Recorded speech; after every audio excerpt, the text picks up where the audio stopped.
Patris et Filii et Spiritus Sancti.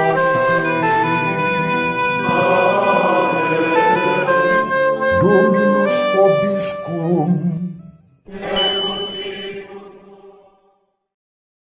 Sahabat peradaban kasih ekologis yang terkasih, selamat berjumpa dalam renungan harian bersama saya melalui channel ini. Semoga panjenengan selalu sehat, tetap semangat tanpa sambat, dan selalu bahagia. Kebahagiaan yang bersumber dari Tuhan Allah kita. Mari kita awali perjumpaan kita dengan bersatu di dalam doa. Allah Bapa yang Maha Pengasih dan Penyayang, Putramu Yesus Kristus mewahyukan dirinya untuk dipermuliakan melalui sengsara penderitaan dan kematiannya pada kayu salib. Semoga kami menjadi pribadi-pribadi yang selalu belajar untuk taat dan setia kepadamu dan kepadanya, sebab dialah Sang Juru Selamat yang senantiasa peduli kepada kami, kendati kelemahan dan dosa-dosa kami. Biarkanlah kami hidup di dalam Dia, dan Dia hidup di dalam diri kami, kini dan sepanjang segala masa. Amin. Sahabat peradaban kasih ekologis yang terkasih, kita akan membaca Injil Yohanes bab 13 ayat 21 sampai 33, dilanjutkan ayat 36 sampai 38. Di dalam perjamuan Paskah dengan murid-muridnya, Yesus sangat terharu lalu bersaksi, "Aku berkata kepadamu, sesungguhnya seorang di antara kamu akan menyerahkan aku." Murid-murid itu memandang seorang kepada yang lain. Mereka bertanya-tanya siapa yang dimaksudkannya. Seorang di antara murid-murid Yesus, yaitu murid yang dikasihinya, bersandar dekat kepadanya di sebelah kanannya. Kepada murid itu, Simon Petrus memberi isyarat dan berkata, "Tanyakanlah siapa yang dimaksudkannya." Murid yang duduk dekat Yesus itu berpaling dan berkata kepada Yesus, "Tuhan, siapakah itu?" Jawab Yesus, "Dia adalah orang yang kepadanya aku akan memberikan roti sesudah aku mencelupkannya." Sesudah berkata demikian, Yesus mengambil roti, mencelupkannya, dan memberikannya kepada Yudas, anak Simon Iskariot. Dan sesudah Yudas menerima roti itu, ia kerasukan iblis. Maka Yesus berkata kepadanya, "Apa yang hendak kau perbuat, perbuatlah dengan segera." Tetapi tidak ada seorang pun dari antara mereka yang duduk makan itu mengerti apa maksud Yesus mengatakan itu kepada Yudas, karena Yudas memegang kas. Ada yang menyangka bahwa Yesus menyuruh dia membeli apa-apa yang perlu untuk perayaan itu, atau memberi apa-apa kepada orang miskin. Yudas menerima roti itu, lalu segera pergi. Pada waktu itu, hari sudah malam.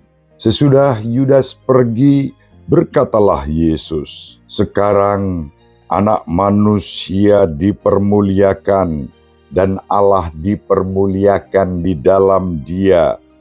Jikalau Allah dipermuliakan di dalam Dia, Allah akan mempermuliakan Dia juga di dalam dirinya, dan akan mempermuliakan Dia dengan segera.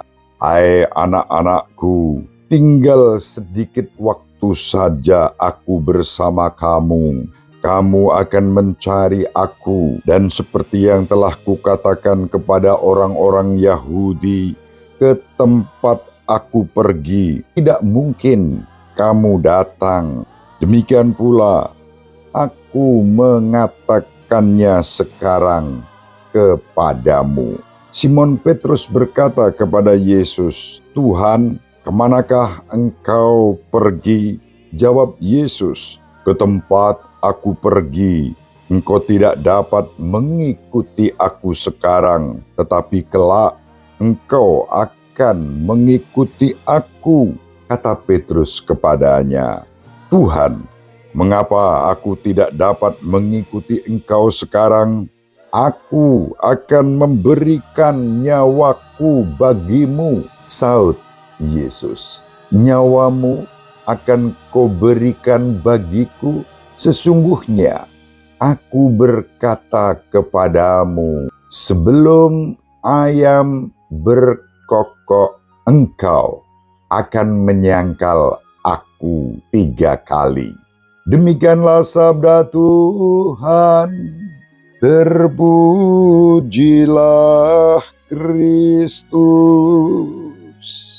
Sahabat peradaban kasih ekologis yang terkasih, dalam Injil pada hari ini kita berjumpa dengan Yesus yang sudah mempersiapkan dirinya untuk menyambut penderitaannya. Penderitaan itu justru terjadi pertama-tama ketika Yesus menyaksikan orang-orang yang dikasihinya akan berkhianat.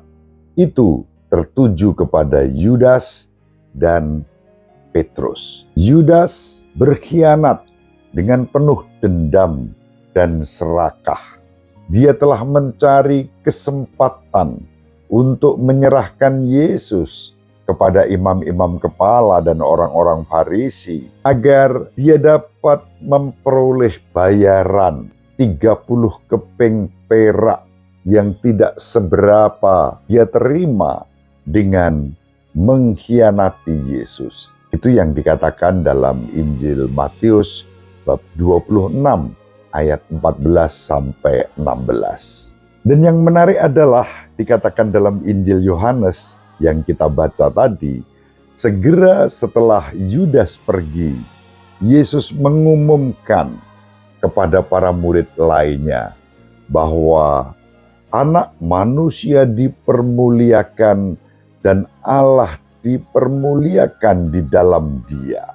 Yesus Kristus dipermuliakan ketika sengsaranya, penderitaannya dimulai saat Ia mempersembahkan darahnya untuk menyelamatkan kita dari dosa-dosa kita.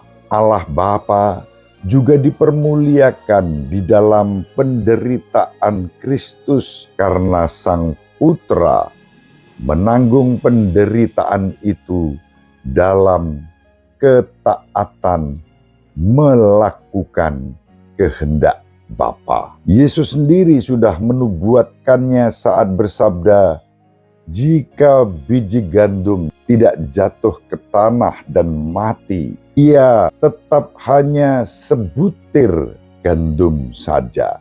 Tetapi jika ia mati, ia akan menghasilkan buah yang berlimpah." Itulah yang disampaikan Yesus dalam Injil Yohanes bab 12 ayat 24. Itulah sebabnya di dalam penderitaan Kristus berlimpah kasih karunia, karya penebusan yang ditujukan untuk kita. Meskipun kita sendiri kerap kali dengan mudah berkhianat. Itu yang dilakukan Yudas. Itu juga yang dilakukan Petrus. Dalam Injil, Yesus sudah mengingatkan Petrus bahwa ia akan mengkhianatinya 3 kali sebelum ayam berkokok. Dan begitulah dalam kisah sengsara Yesus, kita berjumpa dengan Petrus yang mengkhianati Yesus karena takut mengakui jati dirinya sebagai murid Kristus. Bahkan Petrus dalam penyangkalannya disertai dengan sumpah bahwa dia tidak mengenal Yesus. Nubuat yang ditujukan kepada Yudas dan kepada Petrus tentang pengkhianatan mereka terjadi. Sahabat peradaban kasih ekologis yang terkasih, mungkin kita bertanya, mengapa Yesus tidak mencegah mereka agar mereka tidak berkhianat? Yesus sudah memberitahukan, Yesus sudah mengingatkan semua itu, tetapi keputusan ada di tangan Yudas dan di tangan Petrus. Dan semua itu diterima sebagai bagian dari penderitaan yang harus ditanggungnya dengan setia. Sahabat peradaban kasih ekologis yang terkasih, betapa menderitanya ketika orang yang kita kasihi mengkhianati kita.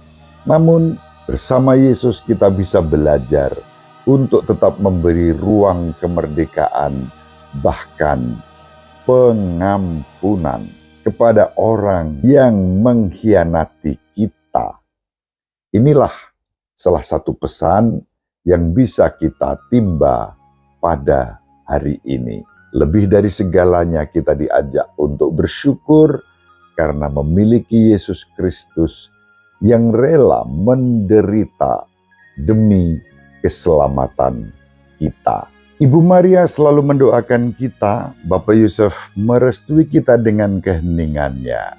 Semoga panjenengan semua sahabat peradaban kasih ekologis yang terkasih, bersama seluruh anggota keluarga dimanapun berada, dibimbing, dilindungi dan diberkati oleh Allah yang Maha Kuasa, Bapa dan Putera dan Roh Kudus. Amin. Terima kasih, salam sehat, tetap semangat tanpa sambat, selalu bahagia, kebahagiaan yang bersumber dari Tuhan Allah kita. Salve, salam sejahtera untuk kita semua. Sahabat peradaban kasih yang terkasih, sampai jumpa pada episode berikutnya. Terima kasih atas kebersamaan kita. Salam peradaban kasih ekologis. Berkah dalam